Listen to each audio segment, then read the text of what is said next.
الحمد للہ وکفا والصلاة والسلام علی من لا نبی بعد اما بعد۔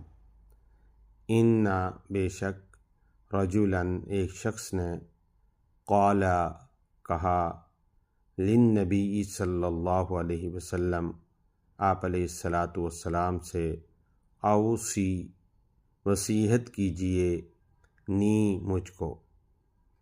قال آپ علیہ السلام نے فرمایا لا تغضب غصہ مت کر۔ پس رددا دہرائی اس نے اپنی بات مرارن کئی مرتبہ۔ قال ہر مرتبہ آپ علیہ السلام نے فرمایا لا تغضب غصہ نہ کیا کر۔ ان رجلاً قال للنبی صلی اللہ علیہ وسلم ایک شخص نے آپ علیہ الصلاۃ والسلام سے عرض کی اوصینی مجھے وصیت فرمائیں۔ قال لا تغضب آپ علیہ السلام نے فرمایا غصہ نہ کیا کرو۔ فرددہ مرارن پھر اس نے اپنی بات کئی بار دہرائی۔ قال لا تغضب تو بھی آپ علیہ الصلاۃ والسلام نے فرمایا غصہ نہ کیا کرو۔ اس حدیث پاک کا موضوع غصے کے نقصانات پر قابو پانا ہے۔ غصہ آنا انسانی فطرت کا حصہ ہے، تاہم غصے پر قابو پا لینا احسان کے درجے تک پہنچنے کا موجب ہے۔ یہ ایک ایسی نیکی ہے جس کا تذکرہ اللہ تعالیٰ نے قرآن کریم میں کیا ہے۔ ارشاد خداوندی ہے والکاظمین الغیظ والعافین عن الناس، کہ ایمان والوں کے اندر ایک صفت یہ بھی ہوتی ہے کہ وہ غصے کو پینے والے اور لوگوں سے درگزر کرنے والے ہوتے ہیں۔ واللہ یحب المحسنین، اور اللہ احسان کرنے والوں سے محبت کرتا ہے۔ انتقام کے جوش سے دل کا خون کھول اٹھنا غصہ ہے۔ آپ علیہ السلام کا بار بار غصے سے روکنا دو باتیں سامنے لاتا ہے۔ نمبر 1، غصہ فساد کی جڑ ہے۔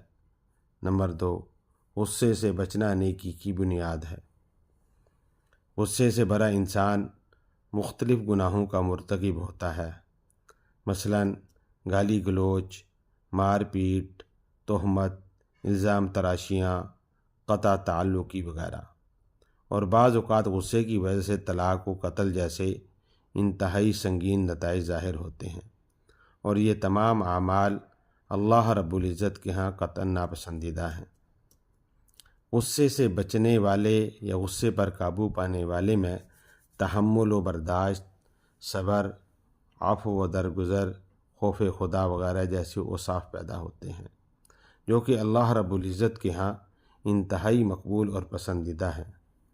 غصہ اگر دنیاوی مقاصد یا وجہ سے ہے تو جائز نہیں، اور اگر دین کے لیے ہے تو جائز ہے، جیسا کہ آپ علیہ الصلاۃ والسلام بعض اوقات کسی دینی معاملے میں غصہ فرما جایا کرتے تھے۔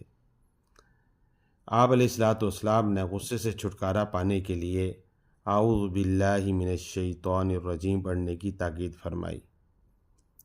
غصہ آنے پر چیخ چلا کر غصے کا اظہار کر دینا بہادری نہیں، بلکہ شدید غصے میں بھی اپنے حواس قابو میں رکھنا اور غصہ آنے کی وجہ کو کنٹرول کرنا اصل بہادری ہے۔ آپ علیہ الصلاۃ والسلام نے ارشاد فرمایا پہلوان وہ نہیں جو غصہ آنے پر بے قابو ہو جائے، بلکہ اصلی پہلوان تو وہ ہے جو غصے کی حالت میں اپنے آپ پر قابو پائے، بے قابو نہ ہو جائے۔